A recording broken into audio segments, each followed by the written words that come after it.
প্রিয় বন্ধুরা, আসসালামু আলাইকুম। আমি এখন পড়ছি তিন গোয়েন্দা ভলিউম ৫, গল্প মহাকাশের আগন্তুক। হাতটা খালি দিয়ে দেখো গাড়িটাতে, চেঁচিয়ে উঠলেন আলবার্ট কুপার। অবাক হয়ে গেল কিশোর পাশা। পাশা সার্ভিস ইয়ার্ডের ড্রাইভওয়েতে দাঁড়িয়ে আছে সে। ভালো করে লোকটার মুখের দিকে তাকিয়ে দেখল। না, রসিকতার কোনো লক্ষণ নেই। সিপসিপে শরীর, ধূসর চুল, রাগে লাল হয়ে উঠেছে মুখ। ইয়ার্ডের কর্মচারী দুই, ব্যাভারিয়ান ভাইয়ের একজন। রোবারও অবাক হয়েছে। মার্সিডিজ গাড়িটা রাস্তার জুড়ে এমনভাবে রেখেছেন মিস্টার কুপার, আরেকটা গাড়ি পাশ কাটানোর জায়গা নেই। তাই সে সরিয়ে রাখার কথা বলেছিল। আমাদের ট্রাকটা এখনই আসবে, বোঝানোর চেষ্টা করল রোভার। আপনার গাড়ি না সরালে ওটা আসবে কোনখান দিয়ে? চাবিটা দিন, আমি সরিয়ে দিচ্ছি। না, গর্জে উঠলেন কুপার। অকর্মণ্য, অযোগ্য সব লোক। এরকম আমার ওখানেও আছে কতগুলো। মাথা খারাপ করে দিচ্ছে আমার। দেখো, গাড়ি আমি ঠিক জায়গায় রেখেছি। লোকের সঙ্গে এরকম ব্যবহারই করো নাকি তোমরা? এভাবেই ব্যবসা চালাও? লোহা লক্করের স্তূপের ওপাশ থেকে বেরিয়ে এলেন কিশোরের চাচা রাশেদ পাশা। মিস্টার কুপার, শান্ত কণ্ঠে বললেন তিনি, ব্যবসা আমরা ভালোই বুঝি। আপনি অন্যায়ভাবে ওকে ধমকাচ্ছেন। বেশ, ওকে সরাতে না দিলে আপনি নিজেই সরিয়ে রাখুন। জলদি করুন, আমার ট্রাকটা এলো বলে। মুখ খুলতে যাচ্ছিলেন আবার কুপার। এই সময় ইয়ার্ডের পেছন দিক থেকে বেরিয়ে এলেন মাঝবয়সী একজন মহিলা, মাথায় বাদামি চুল। তাড়াতাড়ি এসে স্বামীর হাত ধরে অনুরোধ করলেন, বার্ট, রাখো না গাড়িটা সরিয়ে। ট্রাকের গুঁতো লাগলে তো যাবে শেষ হয়ে। গজগজ করতে করতে গাড়িতে গিয়ে উঠলেন কুপার। সরিয়ে রাখলেন গাড়ি। গেটে দেখা দিল ইয়ার্ডের বড় লরিটা। পুরানো কাঠ বোঝাই করে এনেছে। রোবারের দিকে চেয়ে হাসলেন মহিলা। আসলে আমার স্বামীর লোক খারাপ নন। উনি উনি মাঝে মাঝে মেজাজ ঠিক। আমি গাড়ি চালাতে জানি, গোমরা মুখে বলল রোভার।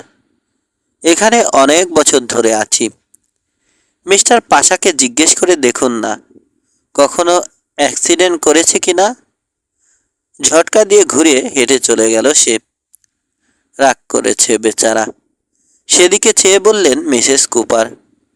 অসহায় ভঙ্গিতে তাকালেন কিশোরের দিকে, রাশেদ পাশার দিকে, তারপর মেরি চাচির দিকে। চেঁচামেচি শুনে অফিস থেকে বেরিয়ে এসেছেন তিনি। রোবারের কি হলো জিজ্ঞেস করলেন মেরি চাচি। এত রেগেছে কেন? আমার স্বামী ওর সাথে দুর্ব্যবহার করেছে, মিসেস পাশা, বললেন মিসেস কুপার। আজ ওর মেজাজ খুব খারাপ। সকালে ওর কাপড়ে কফি ফেলে দিয়েছিল ওয়েট্রেস, তখন থেকেই চটে আছে। কাজে ভুল হলে ও রেগে যায়। আজকাল লোকেরও যে কি হয়েছে, অলস হয়ে যাচ্ছে। কাজে ফাঁকি দিতে চায় সুযোগ পেলেই। এক এক সময় আমার মনে হয় ধ্বংসের বুঝি আর বেশি বাকি নেই। ধ্বংস? ভুরু কোচকালেন রাশেদ পাশা। হ্যাঁ, ওমেগা থেকে তখন আমাদের উদ্ধার করতে আসবে ওরা, বুঝিয়ে বললেন মিসেস কুপার। কিছুই বুঝলেন না রাশেদ পাশা, শূন্য দৃষ্টি। একটা বই বেরিয়েছে চাচা, এগিয়ে এলো কিশোর। নাম দে আর কামিং, সুপারহিট। ওটাতে লিখেছেন লেখক, ওমেগা নামের একটা গ্রহে বুদ্ধিমান প্রাণী আছে। ওরা নজর রাখছে পৃথিবীর উপর। ওরা নাকি জেনেছে শীঘ্রই মহাজাগতিক এক দুর্ঘটনায় ধ্বংস হয়ে যাবে পৃথিবী। মানুষকে উদ্ধার করে নিয়ে যাবে তখন ওরা, যাতে একটা সভ্যতা চিরতরে বিলীন হয়ে যেতে না পারে। তুমি পড়েছো? আনন্দে মুখ চোখ উজ্জ্বল হলো মহিলার। ওমেগাবাসীদের কথা জানো? খুব ভালো, খুব ভালো। পাগ। বাধা পেয়ে থেমে গেলেন রাশেদ পাশা। অফিসের বারান্দা থেকে উঠে বলে উঠলেন মেরি চাচি, জানবে না মানে? আমার ছেলে অনেক পড়ে, অনেক কিছু জানে। মাঝে মাঝে তো আমার মনে হয় ও বুঝি দুনিয়ার সব কিছুই জানে। নেমে এসে মহিলার হাত ধরে টানলেন। আসুন, কি চান? দেখুন খুঁজে পান কিনা। পুরনো কয়েকটা কিচেন চেয়ারের উপর নজর পড়ল মিসেস কুপারের। সেদিকে এগোলেন। এই সময় ইয়ার্ডে ঢুকতে দেখা গেল মুসা আমান আর রবিন মিলফোর্ডকে। এই যে এসেছো তোমরা, বলে উঠলেন রাশেদ পাশা। আছো কেমন? জবাবের অপেক্ষা না করে এগিয়ে গেলেন মিস্টার কুপারের দিকে। গাড়ির দরজায় তালা লাগাচ্ছেন তিনি। বন্ধুরা কাছে এলে হেসে বলল, কিশোর, মিস করলে, মজাই দেখতে পারলে না। তবে আশা করা যায় আরও হবে। কি হয়েছে জানতে চাইল মোসা। হাসল কিশোর। বদমেজাজি কাস্টমার, রোবারের সঙ্গে লেগেছিল। কি কিনতে এসেছে? রবিনের প্রশ্ন। সেও আরেক কাণ্ড, অদ্ভুত সব জিনিস। ওদিকে মিসেস কুপারকে পুরনো একটা সেলাইয়ের মেশিন দেখাচ্ছেন কিশোরের চাচা চাচি। সামান্য মেরামত করে নিলেই চালানো যাবে আবার। ছেলেরা দেখল মেশিনটা তুলে নিয়ে গিয়ে আরও কিছু জিনিসের সঙ্গে রাখছেন রাশেদ পাশা। ওই জিনিসগুলো বেছে রেখেছেন মিস্টার কুপার। তার মধ্যে রয়েছে দুটো পুরনো স্টোভ, মাখন তোলার একটা প্রাচীন যন্ত্র, হাতলটা ভাঙা একটা পুরনো তাঁত, একটা আধ ভাঙা ফোনোগ্রাফ মেশিন। বাহ, দারুণ সব জিনিস তো, দেখে বলল মুসা। ওসব দিয়ে কি করবে? হয়তো অ্যান্টিক সংগ্রহের ঝোঁক আছে, রবিন বলল। আমার তা মনে হয় না, মাথা নাড়ল কিশোর। কাজের জন্যই কিনেছে ওগুলো কুপার। ভাঙাচোরা আছে বটে, সেরে নিলে কাজ করা যাবে। যে জন্যই কিনুক, হাসল মুসা। মেরি চাচির আজ সুদিন। পাগল নাকি ওরা? কি জানি, হাত নাড়ল কিশোর। মেরি চাচি খুশি, কিন্তু চাচা খুশিও না বেজারও না। আসলে কুপারকে ভালো লাগছে না তার। ইতিমধ্যেই রাগারাগি হয়ে গেছে একবার গাড়ি সরানো নিয়ে। সকাল 8টায় এসেছেন কুপার দম্পতি।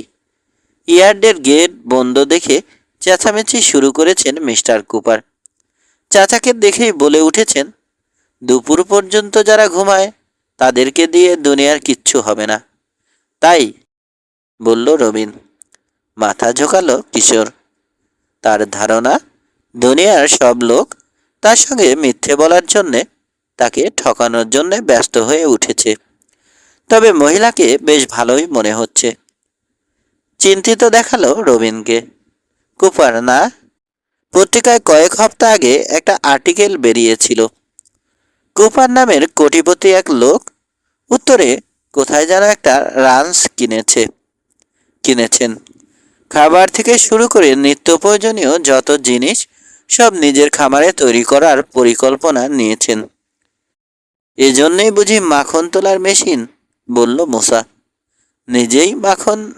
নিজের মাখন নিজেই। আলোচনা চলল। জিনিস পছন্দ করে দাম দস্তর শেষ করে ডাইবোতে ফিরে এলেন কুপার দম্পতি। সঙ্গে এলেন রাশেদ পাশা আর মেরি চাচি। সান লুই অবিসপর 10 মাইল উত্তরে থাকি আমরা, কুপার বলছেন। মেইন হাইওয়ে থেকে মাইল 4 দূরে। ইচ্ছে করলে ট্রাক দিয়ে লোক পাঠাতে পারি জিনিসগুলো নিয়ে যাওয়ার জন্যে, কিন্তু সেটা করতে চাই না। আমার লোকেরা এখন খুব ব্যস্ত। লোক দিয়ে জিনিসগুলো পাঠিয়ে দিন, যদি ন্যায্য ভাড়া যা হয় দিয়ে দেব। ন্যায্য দামের বেশি একটা পয়সাও নিই না আমি, গম্ভীর হয়ে বললেন রাশেদ পাশা। এবং ন্যায্য ভাড়ার বেশি একটা পয়সাও দিই না আমি। তাহলে লোক দিচ্ছেন? আমার লোকেরাও খুব ব্যস্ত, রেগে যাচ্ছেন রাশেদ পাশা। সেটা বুঝে তাড়াতাড়ি এগিয়ে গেল কিশোর। চাচা, এমনিতেও তো উত্তরে যাওয়ার কথা আছে আমাদের। সান জোসের সেই পুরানো বাড়িটাতে জিনিসপত্র কিনতে। ইচ্ছে করলে জিনিসগুলো নামিয়ে দিয়ে যেতে পারি আমরা। ন্যায্য ভাড়া যখন দেবেন বলছেন উনি। কাণ্ড দেখো, চেঁচিয়ে উঠলেন কুপার। এই বয়সেই দেখি খাঁটি ব্যবসায়ী, নিজেদের কাজে যাবে, অথচ ভাড়াটা আদায় করে নেবে আমার কাছ থেকে। আপনি আপনারটা বোঝেন, আমরা বুঝবো না?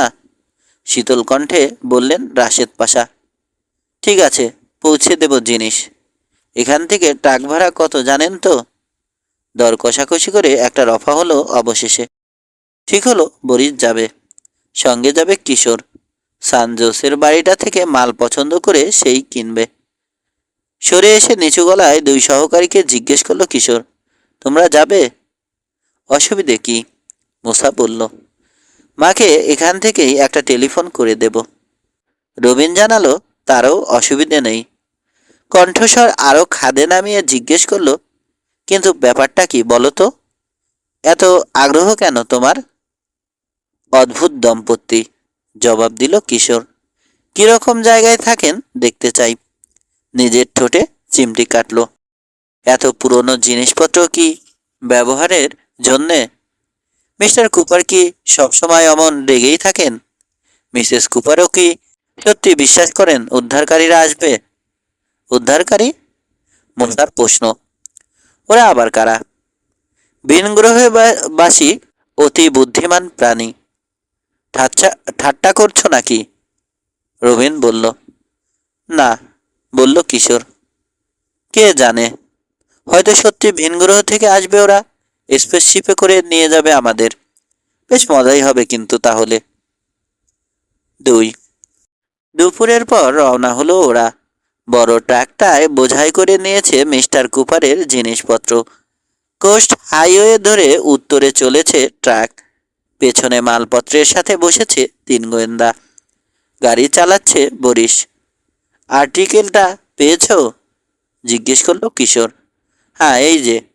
পকেট থেকে ভাঁজ করা কয়েক পাতা কাগজ বের করলো রবিন। 4 হপ্তাহ আগের পত্রিকা। ফটোকপি করে নিয়ে এসেছি। সংক্ষেপে বলো তো সব। কাগজগুলো ভাঁজ খুলল রবিন। কোথাও আটকে গেলে চোখ বুলিয়ে নেবে। বলতে শুরু করলো। পুরো নাম আলবার্ট হেনরি কুপার, টাকার কুমির। বাবা ছিলেন মস্ত এক ট্রাক্টর কোম্পানির মালিক। মিল ওয়াওকিতে বড় হয়েছেন আলবার্ট কুপার। কারখানাটা ছিল ওই শহরেই। বাবার মৃত্যুর পর মাত্র 23 বছর বয়সে এত বড় কারখানার মালিক হয়ে বসলেন তিনি। ভালোই চলল কিছুদিন। তারপর শ্রমিকেরা শুরু করলো ধর্মঘট। ওদের সমস্ত দাবি দাওয়া মানতে বাধ্য হলেন কুপার। আর তাতেই রেগেমেগে কারখানা দিলেন বিক্রি করে। বসালেন টায়ারের কারখানা। ব্যবসা জমে উঠল। এই সময় একদিন পরোয়ানা নিয়ে হাজির সরকারি লোক। বাতাস দূষিত করছে কারখানার ধোঁয়া। মোটা টাকার জরিমানা দিতে হলো কুপারকে। দিলেন ওই ব্যবসাও বন্ধ করে। আরেকটা কারখানা কিনলেন। ক্যামেরার ফিল্ম আর ফটোগ্রাফির নানা রকম যন্ত্রপাতি তৈরি হয় ওখানে। কি যেন কি করে ওটা নিয়েও পড়লেন সরকারি ঝামেলায়। কোনো রকম কারখানার মধ্যে গেলেন না আর। এরপর একে একে পত্রিকা চালালেন, কয়েকটা রেডিও স্টেশন কিনলেন একসঙ্গে, ব্যাংক খুললেন। লোকসান কোনোটাতেই দিলেন না। ভালো লাভ তা সত্ত্বেও নানা রকম গোলমালে জড়িয়ে বন্ধ করে দিতে হলো সব কিছু। শেষমেশ এখন সান লুই ওবিস্পোতে ওই রাঞ্চে এসে উঠেছেন, যেখানে যে বাড়িতে জন্মেছিলেন। মেল ওয়াওকিতে জন্মেছেন বললে না? বাধা দিয়ে বলল মোসা। জন্মেছেন বলিনি তো, বলেছি বড় হয়েছেন। যাই হোক, তার মতো বড় লোক আরও অনেক আছেন আমেরিকায়। তারা পত্রিকার খবর হন না। তিনি হয়েছেন তার কারণ বিশেষ একটা মত পোষণ করেন তিনি। সেটা হলো খুব তাড়াতাড়ি নাকি এমন দিন আসবে যখন টাকার কোনো মূল্য থাকবে না, শুধু থাকবে স্বর্ণ আর জমির দাম। কথাগুলো এমনভাবে ছড়িয়েছেন তিনি পত্রিকাওয়ালাদের চোখ পড়েছে তার উপর। ছুটে গেছে তার রাঞ্চো কুপার এ। তাদেরকে তিনি বলেছেন বাকি জীবনটা ওখানে কাটিয়ে দিতে চান। বাইরের কারো উপর কোনো জিনিসের জন্য নির্ভর করবেন না।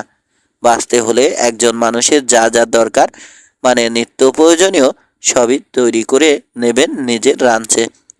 এক কথায় সব দিক থেকে স্বাবলম্বী। কথা শেষ করে কাগজগুলো ভাঁজ করে আবার পকেটে রেখে দিল রবিন। নীরব হয়ে রইল তিনজনেই। ছোট ছোট কয়েকটা শহর পেরিয়ে এলো ট্রাক। সামনে খোলা অঞ্চল, এবং তারপর থেকেই শুরু হলো পাহাড়ের সারি। গ্রীষ্মের রোদে পুড়ে বাদামি হয়ে উঠেছে পাহাড়গুলো। 3টে প্রায় বাজে। এই সময় কোস্ট হাইওয়ে থেকে মোড় নিয়ে স্টেট হাইওয়ে 16S যেতে পড়ল গাড়ি। এগিয়ে চলল পূবে। পাহাড়ি পথ উঠে গেছে ধীরে ধীরে। হঠাৎ নেমে এলো সরু উপত্যকায়। কোনো বাড়িঘর নেই, কোনো গাড়ি চোখে পড়ল না। বনই রয়ে গেছে এখনো এলাকাটা, মন্তব্য করলো মোসা। হ্যাঁ, বলল মোসা। আসার আগেই ম্যাপ দেখে নিয়েছি। এখান থেকে সমান জোয়াকুইন ভ্যালির মাঝে আর কোনো শহর নেই। উঁচু নিচু পাহাড়ি পথ ধরে চলেছে ট্রাক। মাঝে মাঝেই চুলের কাটার মতো মোড়। গতি কমাতে হচ্ছে ওসব জায়গায়। বিশাল এক উপত্যকার দিকে এগিয়ে চলল ট্রাক। চারপাশ থেকে উপত্যকাটাকে ঘিরে রেখেছে উঁচু উঁচু পাহাড়। পথ খারাপ। চাপে পড়ে গো গো করে প্রতিবাদ জানাচ্ছে ইঞ্জিন। সমতল ভূমিতে নামলো অবশেষে গাড়ি। ডানে ঘন হয়ে জন্মেছে ঝোপঝাড়। বাঁয়ে কাঁটাতারের বেড়া এগিয়ে গেছে সমান্তরালভাবে। বেড়ার ওপাশে পাতাবাহারের ঝাড় আরেকটা বেড়া তৈরি করেছে। তার ওপারে জমি। নতুন শস্য লাগানো হয়েছে, চারা গজিয়েছে। রাঞ্চো কুপার, বিড়বিড় করল রবিন। আরও মাইলখানেক এগিয়ে বাঁয়ে মোড় নিল ট্রাক। খোলা ফটক পেরিয়ে খোয়া বিছানো পথে পড়ল। উত্তরে গেছে পথ। দুধারে কোথাও চষা জমি, কোথাও লেবু বাগান। উঠে দাঁড়িয়েছে কিশোর। ট্রাকের কেবিনের উপর দিয়ে দেখছে। দূরে ইউক্যালিপটাস গাছের ঘন ঝাড়ের ফাঁকে একটা বাড়ি চোখে পড়ছে। আরও এগিয়ে দেখা গেল ডানে দোতলা একটা রাঞ্চ হাউস। দক্ষিণে, অর্থাৎ পথের দিকে মুখ করে আছে। বাঁয়ে পথের দিকে পেছন করে রয়েছে আরেকটা পুরনো ধাঁচের বাড়ি। ছাদ অনেক উঁচুতে। প্রাচীন আমলের অট্টালিকাগুলোতে যেমন থাকে, যেমন হতো। টাওয়ার আছে দুপাশে, আর সামনে ছড়ানো বারান্দা আছে। নিশ্চয় এ বাড়িতেই থাকেন মিস্টার কুপার, বলল রবিন। মাথা ঝাঁকালো কিশোর। দুটো বাড়ি পেরিয়ে এলো ট্রাক। ছোট ছোট ডজন খানেক কটেজ পেরোলো। বাড়িগুলোর উঠোনে খেলা করছে বাচ্চারা। সবারই কালো চোখ, কালো চুল। ট্রাকটা ওদের সামনে দিয়ে যাওয়ার সময় ফিরেছে, হাত নাড়ছে। বয়স্ক একজন মানুষকেও চোখে পড়ল না। খোয়া বিছানো পথের শেষে বিরাট এক খোলা জায়গা। বড় বড় ছাউনি আর গোলাবাড়ি ওখানে। গাড়ি পার্ক করার জায়গাও আছে। ট্রাক থামালো বরিশ।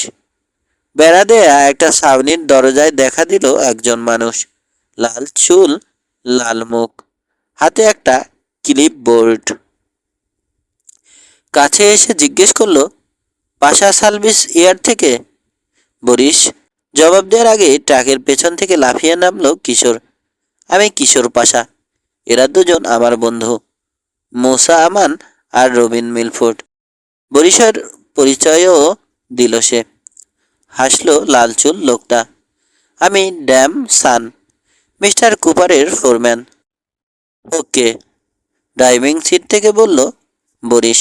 মাল নামাবো কোথায়? তোমাকে আর কষ্ট করতে হবে না, আমাদের লোকেরাই নামিয়ে নেবে। ছাউনির দিকে ফিরে ডাক দিল সান। বেরিয়ে এলো আরও 3জন। কটেজের সামনে যেসব বাচ্চাদের খেলতে দেখা গেছে, ওদেরই মতো এই লোকগুলোরও কালো চুল, কালো চোখ, বাদামি চামড়া। স্প্যানিশ ভাষায় কথা বলে। মাল নামাতে শুরু করলো ওরা। ক্লিপবোর্ডের লিস্ট দেখে একে একে মিলিয়ে নিচ্ছে ফোরম্যান। মুখটা এত বেশি লাল যেন পুড়ে গিয়েছিল। চোখ আর ঠোঁটের কোণের রেখাগুলো বড় বেশি স্পষ্ট। কি? হঠাৎ মুখ তুলে কিশোরকে তার দিকে এক দৃষ্টিতে তাকিয়ে থাকতে দেখে জিজ্ঞেস করলো সান, কিছু জানতে চাও? হাসলো কিশোর, না তেমন কিছু না। লোকের চেহারা আর চালচলন দেখে তাদের চরিত্র কেমন হবে বোঝার চেষ্টা করি আমি। বোঝার চেষ্টা করি করা আমার হবি। চারপাশের রুক্ষ পাহাড়ের দিকে তাকালো সে। উপত্যকাটাকে মনে হয় বদ্ধ একটা মরু উদ্যানের মতো। শান্ত রৌদ্রোজ্জ্বল বিকেল। আপনার চামড়ার রং দেখে বুঝতে পারছি এখানে এসেছেন বেশি দিন হয়নি। এর আগে নিশ্চয় খোলা আলো বাতাসে দীর্ঘদিন কাটিয়েছেন। ক্ষণিকের জন্যে বিষণ্ণতা ফুটল সানের চোখে। ঠিকই বলেছ, টেক্সাসের অস্টিনে আরেকটা রাঞ্চে ছিলাম। রাঞ্চারটার নাম ছিল হেন্ডারসন রাঞ্চ। রাঞ্চটার নাম ছিল হেন্ডারসন রাঞ্চ। গত বছর ওখানে বেড়াতে গেলেন মিস্টার কুপার। আমাকে দেখে পছন্দ হলো, বড় অফার দিলেন। না এসে পারলাম না, লোভে পড়ে এসেছি। কিন্তু মাঝে মাঝে মনে হয় এই বদ্ধ জেলখানায় না এলেও পারতাম। কাছেই দাঁড়িয়ে থাকা একটা পিকআপের বনেটের উপর ক্লিপবোর্ডটা রাখলো ফোরম্যান। তোমরা ছেলেরা রকি বিচ থেকে এত দূরে এসেছো শুধু মাল পৌঁছে দিয়ে যেতে? খুব ভালো, খুব ভালো। ভালো ছেলে তোমরা। তোমাদের বয়সে আমি হলে কিছুতেই আসতাম না। তবে এই রাঞ্চের ব্যাপারে বেশি কৌতূহল হলে অবশ্য আলাদা কথা। মাথা ঝাঁকালো কিশোর।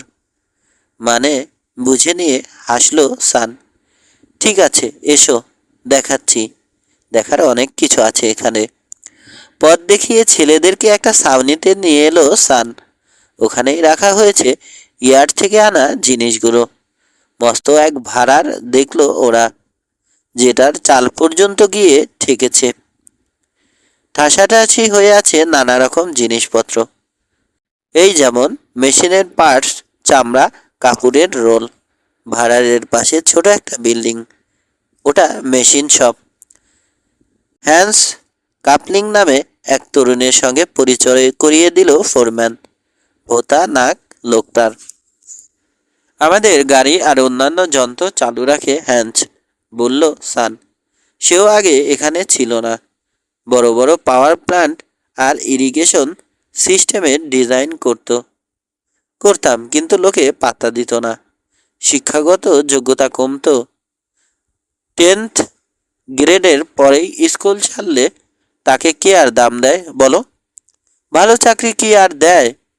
দুঃখ করে কথাগুলো বলল বটে কাপলিং, কিন্তু দুঃখের ছোঁয়া নেই কণ্ঠস্বরে। মেশিন শপের পাশে কয়েকটা ছাউনি, কোনোটা খামার গুদাম, কোনোটা ডেইরি, কোনোটা পশুশালা। এখন পশু নেই ওখানে, দিনের এই সময়ে থাকে না। বাঁধের নিচে মাঠে এখন ওগুলো চড়ছে, জানালো ফোরম্যান। গরু ছাড়াও শুয়োর আছে আমাদের, ভেড়া আছে, মুরগি আছে, ঘোড়া তো আছেই। ছেলেদেরকে আস্তাবলে নিয়ে এলো ফোরম্যান। দেখার কৌতূহল বরিশেরও আছে, সেও রয়েছে সঙ্গে সঙ্গে। অপূর্ব সুন্দর একটা প্যালোমিনো স্টেলিয়ন ঘোড়ার কাছে ঝুঁকে রয়েছে এক তরুণী, মাথায় ছোট করে ছাটা লালচে চুল। মেয়েটার নাম জেনি স্টার, জানালো ফোরম্যান। ঘোড়ার পেছনের বা পায়ের খুর পরীক্ষা করছে জেনি। কিছু একটা দেখে অস্ফুট শব্দ করল। জানোয়ারগুলোর ভার জেনির উপর, বলল সান। অসুস্থ হলে সেবা করে। কাছে আসবেন না, সাবধান করলো জেনি। নার্ভাস হয়ে যায় কমেট। ঘোড়াটা খুব মেজাজি, বুঝিয়ে বলল সান। জেনি ছাড়া আর কাউকে কাছে যেতে দেয় না। মেহমানদের নিয়ে পার্কিং এরিয়ায় ফিরে এলো ফোরম্যান। ছোট একটা সেডান গাড়িতে চলল। একটা কাঁচা রাস্তা ধরে এগোলো উত্তরে, ক্ষেত খামারের মাঝখান দিয়ে। 47 জন লোক কাজ করে এখানে। গাড়ি চালাতে চালাতে বলল সান। অবশ্যই বাচ্চা আর মিস্টার কুপারের পার্সোনাল স্টাফদের বাদ দিয়ে। তাদের মধ্যে রয়েছে জেরি, হ্যান্স আর সুপারভাইজারেরা। আমি চিফ সুপারভাইজার। এখানকার সব কিছু দেখাশোনার মূল দায়িত্ব আমার উপর। কি আসছে কি যাচ্ছে ওসবও দেখতে হয়। ওই যে হ্যারি ব্যানার, হালকা পাতলা মাঝারি উচ্চতার একজন লোক দাঁড়িয়ে আছে চষা ক্ষেতের আলের উপর। তার দিকে হাত নাড়ল সান। খেতে কাজ করছে শ্রমিকেরা, কি যেন বুনছে। চাষিদের সর্দার হ্যারি, খুব ভালো চাষি সে নিজেও। ডেভিস এর ইউনিভার্সিটি অব ক্যালিফোর্নিয়ার গ্রাজুয়েট। এগিয়ে চলেছে গাড়ি। ছোট একটা বিল্ডিং দেখালো ফোরম্যান। ওখানে সৌরশক্তি নিয়ে গবেষণা করছে হ্যান্স কাপলিং। পূবে কয়েক মাইল দূরে পাহাড়ের ঢালের চরণক্ষেত্র দেখালো সে। অবশেষে এসে পৌঁছালো ওখানে। তৃণভূমি ছাড়াও ওখানে রয়েছে তরকারির ক্ষেত, সবুজে ছেয়ে আছে। গাজর, লেটুস থেকে শুরু করে মরিচ পর্যন্ত সবই আছে। তৃণভূমিতে পশু চড়ছে, তার ওপারে বাঁধ। আমাদের আমাদের নিজস্ব পানি সাপ্লাই। বাঁধটা দেখিয়ে বলল সান। বাঁধের ওধারে বিরাট একটা দিঘি আছে। ওই যে চূড়াটা, ওটার সামান্য নিচেই ঝর্ণা। ওই ঝর্ণার পানি দিঘিতে জমা করে রাখা হয়, তবে ওই পানি জরুরি অবস্থায় কাজে লাগানোর জন্যে। এমনিতে কুয়ো আছে অনেকগুলো। জেনারেটর আছে, ডিজেলে চলে। যদি কখনো কোনো কারণে ডিজেল ফুরিয়ে যায়, কাঠ আর কয়লা পুড়িয়েও বিদ্যুৎ উৎপাদন করতে পারবো। গাড়ি ঘুরিয়ে নিল ফোরম্যান, ফিরে চলল। মৌমাছি পুষি আমরা, বলল সে, চিনির জন্যে। স্মোক হাউস আছে, সেখানে নোনা মাংস শুকানো হয় সংরক্ষণের জন্যে। মাটির তলায় অনেক বড় ট্যাঙ্ক আছে, সেখানে ভর্তি করে রাখা আছে পেট্রোল। আলু আর অন্যান্য তরকারি সংরক্ষণের জন্যে বিরাট ভাড়ার আছে। এত তাক আছে, জোড়া দিলে কয়েক মাইল লম্বা হয়ে যাবে। ওগুলোতে ঠেসে রাখা হয়েছে টিনের খাবার। ওগুলোর দায়িত্বে আছে জোয়ান। জোয়ান? জানতে চাইল কিশোর। জোয়ান মার্টিঙ্গেল, হাসল সান। শুধু যে দেখে রাখার ভার তার উপর তাই নয়, আমাদের কয়েকজনের খাবার রান্নার ভারও তার উপর। ভালো বাবুর্চি। হ্যান্স, হ্যারি, জেনি, আমি এবং কুপারদের খাবার সেই রান্না করে। সময় থাকলে ওর সঙ্গে একবার দেখা করে যাও, খুশি হবে ও। ছেলেরা জানালো ওদের সময় আছে। একটা ছাউনির সামনে এনে গাড়ি রাখলো ফোরম্যান। নামলো সবাই। সানের পিছু পিছু চলল পথ পেরিয়ে রান্স হাউসটার দিকে। হাসি খুশি চমৎকার এক মহিলা, জোয়ান মার্টিঙ্গেল, বয়স 30-এর কাছাকাছি, খাটো সোনালি চুল। হাসিটা বড় সুন্দর। রান্নাঘরে উজ্জ্বল দিনের আলো, খাবারের মিষ্টি গন্ধ ভুরভুর করছে বাতাসে। পরিচয় করিয়ে দিল ফোরম্যান। তাড়াতাড়ি বড় দুজনকে 2 কাপ কফি ঢেলে দিল জোয়ান। ফ্রিজ থেকে ছেলেদেরকে বের করে দিল 3 বোতল সোডা ওয়াটার মেশানো কমলার রস। খাও, খেয়ে ফেলো, এসে বলল সে। সময় থাকতে খেয়ে নাও, বিদ্রোহ শুরু হলে আর খেতে পারবে না। লম্বা একটা টেবিলে ফোরম্যানের পাশে বসেছে বরিস। কথা শুনে সোজা হলো। বিদ্রোহ? আমেরিকায় আবার কিসের বিদ্রোহ হবে? বড়জোর প্রেসিডেন্টকে অপছন্দ হতে পারে লোকের, তাহলে ভোট দিয়ে নতুন আরেকজনকে বানিয়ে নেব, ঝামেলা চুকে যাবে। তা না হয় হলো, কিন্তু ধরুন গোটা সিস্টেমটাই ভেঙে পড়ল, তখন? অবাক হলো বরিস। ঘরে চোখ বোলাচ্ছে কিশোর। গ্যাসের চুলার পাশে রাখা কাঠের স্টোভটার দিকে তাকালো। ওটা ওদের ইয়ার্ড থেকেই কিনে আনা হয়েছে। সিস্টেম ভেঙে পড়বে, সেজন্যই বুঝি আগে থেকে তৈরি থাকছেন? ঘুরে ফিরে দেখে যা মনে হলো আমার, আজ তো এক দুর্গ বানানো হয়েছে এখানে, মধ্যযুগীয় ব্যাপার স্যাপার। ঠিক বলেছ, বলল ফোরম্যান। পৃথিবী মানে মানব সভ্যতা ধ্বংসের সময় এসে গেছে, তার অপেক্ষায় আছি আমরা। নিজের জন্য এক কাপ কফি ঢেলে নিল জোয়ান। টুলে বসে এক চামচ চিনি নিয়ে কাপে ফেলে নাড়তে শুরু করলো। মহিলার ডান হাতের কড়ে আঙুলের বিকৃতি নজর এড়ালো না কিশোরের। নখসহ মাথাটা নেই, সে জায়গায় ঠেলে বেরিয়ে আছে হাড়, আর তার চারপাশে গোল খানিকটা মাংসপিণ্ড। প্রেসিডেন্টকে গদি থেকে টেনে নামিয়ে গুলি করে মারা হবে, সেরকম বিদ্রোহের কথা বলছি না, বলল আবার জোয়ান। মিস্টার কুপারের ধারণা খুব শীঘ্রই একটা গোলমাল শুরু হবে। দুর্ভিক্ষ লাগবে সারা পৃথিবী জুড়ে, রক্তপাত হবে, অরাজকতা হবে, মানুষ আর মানুষ থাকবে না, জানোয়ার হয়ে যাবে সব। তখন যাতে আমরা এখানে মানুষের মতো বেঁচে থাকতে পারি, তার জন্যই এই বিপুল ব্যবস্থা। মিস্টার কুপারের তো বিশ্বাস স্বর্ণ আর চাষের জমি ছাড়া আর কোনো কিছুরই কোনো মূল্য থাকবে না, বলল কিশোর। কাগজের টাকার যে পদ্ধতি এখন চালু আছে সেটা নষ্ট হয়ে যাবে। কত লোকই তো আবোল তাবোল কত কিছু ভাবে। বুড়ো কুচকে কিশোরের দিকে দীর্ঘ এক মুহূর্ত তাকিয়ে রইল জোয়ান। সবসময় এরকম ভাবেই কথা বলো নাকি তুমি? হাসল মুসা। সুযোগ পেলে লেকচার দিতে ছাড়ে না, এটুক জানি। ওসব কথা কানেই তুলল না কিশোর।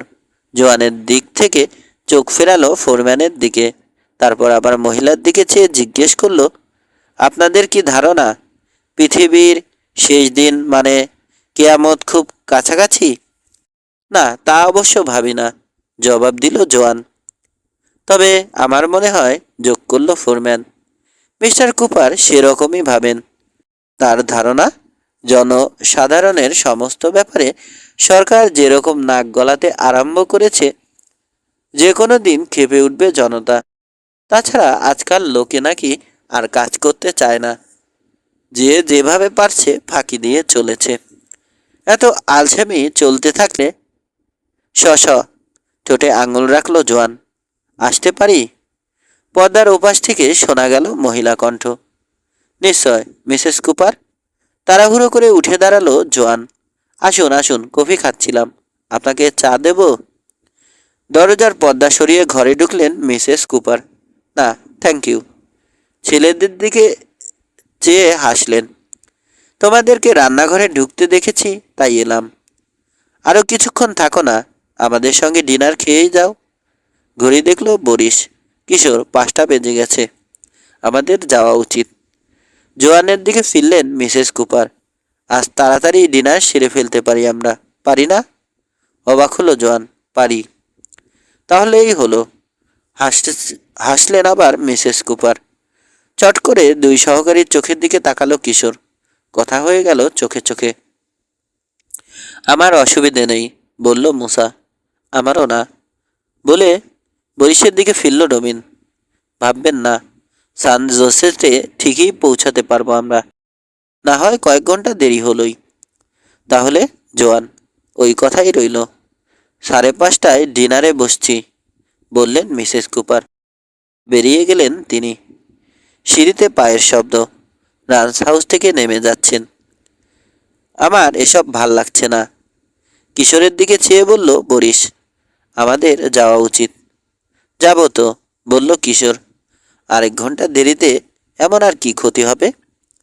কি যে হবে সেটা যদি এই মুহূর্তে ঘুণাক্ষরেও বুঝতে পারত কিশোর পাশা। 3 বাচ্চাদের খুব পছন্দ করেন মিসেস কুপার, বলল সান। নিজের ছেলেপুলে হয়নি, 2টো পালক ছেলে নিয়েছিলেন। তোমাদের সমান হতেই চলে গেছে দুজনেই।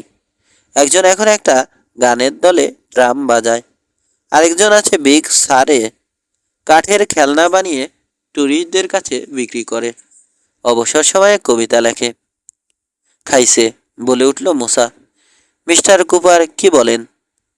2 চোখে দেখতে পারেন না ছেলে দুটোকে, বলেন আলসের ঢেকি বাউন্ডুলে।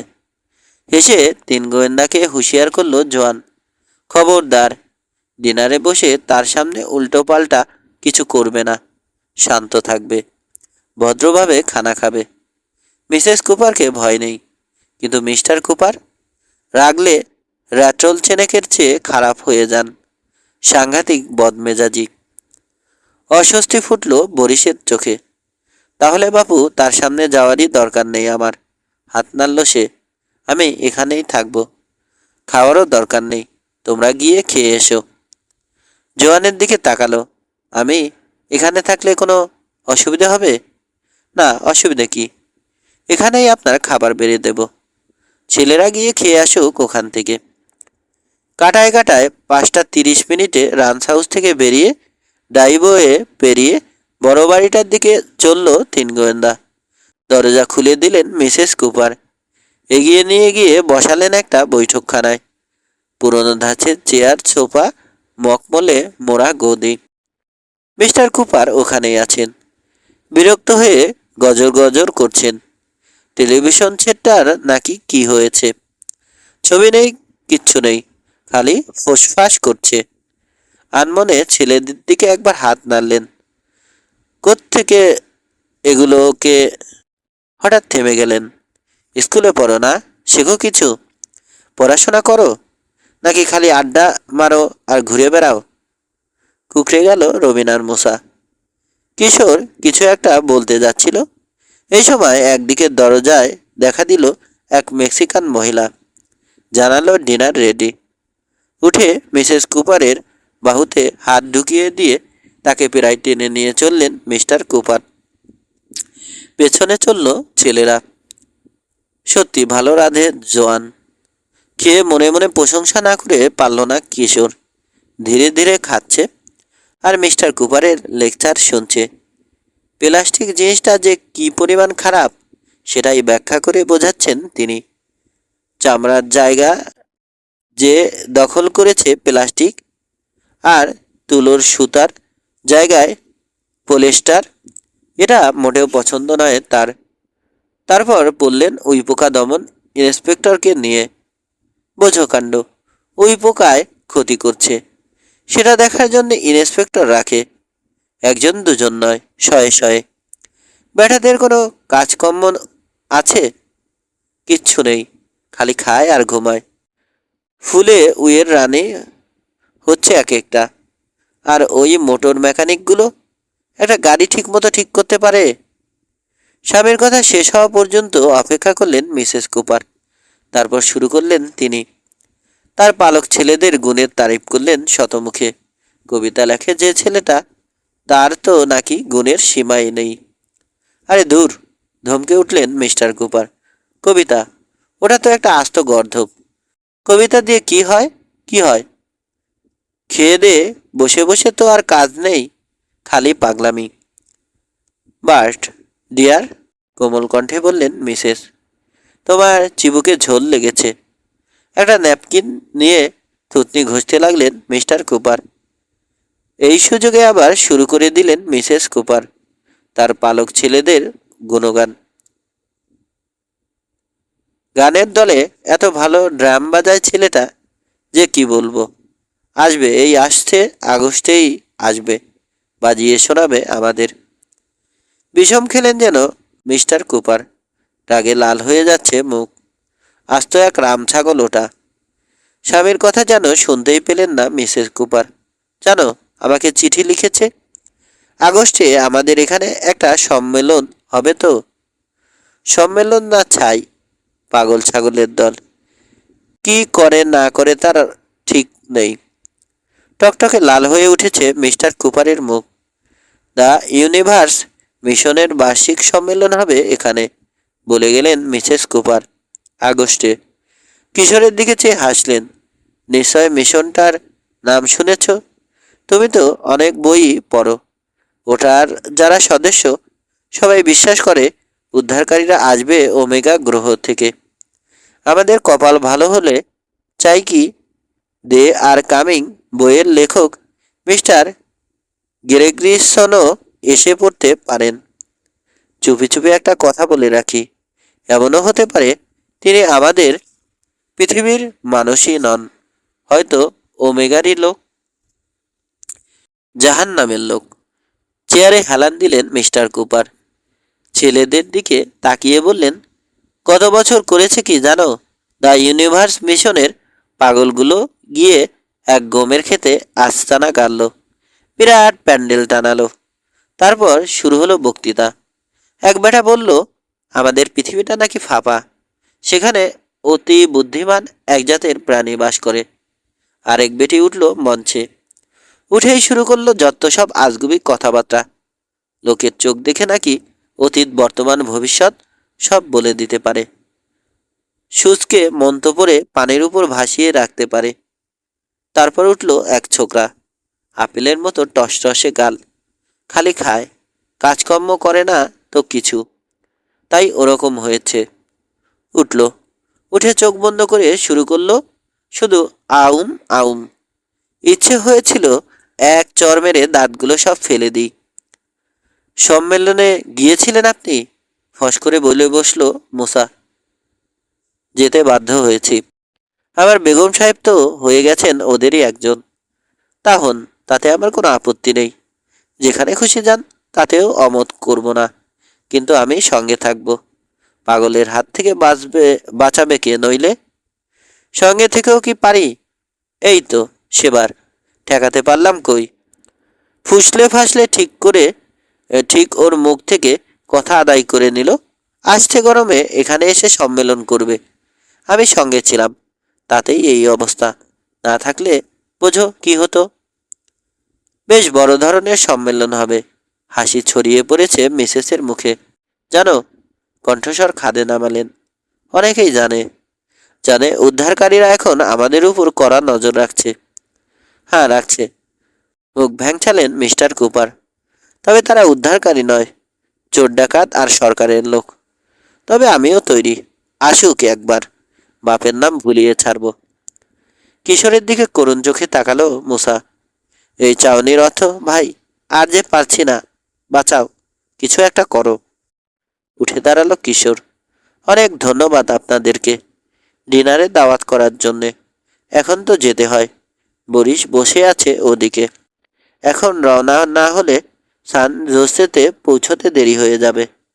নিশ্চয়, বললেন মিসেস কুপার। দেরি করাবো না তোমাদের। ছেলেদেরকে দরজা পর্যন্ত এগিয়ে দিলেন তিনি। যতক্ষণ না সিঁড়ি বেয়ে নামলো ওরা, দাঁড়িয়ে রইলেন এক জায়গায়। কেমন কাটলো? ছেলেরা রান্নাঘরে ঢুকতেই জিজ্ঞেস করলো জোয়ান। দারুণ, জবাব দিল রবিন। আর বলবেন না। হাসলো জোয়ান। খাওয়া শেষ করেছে বরিশ। প্লেটটা নিয়ে গিয়ে সিংকে ভেজালো। জওয়ানকে ধন্যবাদ জানিয়ে বেরিয়ে এলো চারজনে। ডাকে উঠল। রান্স হাউসের বারান্দায় দাঁড়িয়ে ওদের দিকে চেয়ে হাত নেড়ে বিদায় জানালো ফোরম্যান সান। লোকটা ভালো, রবিন বলল।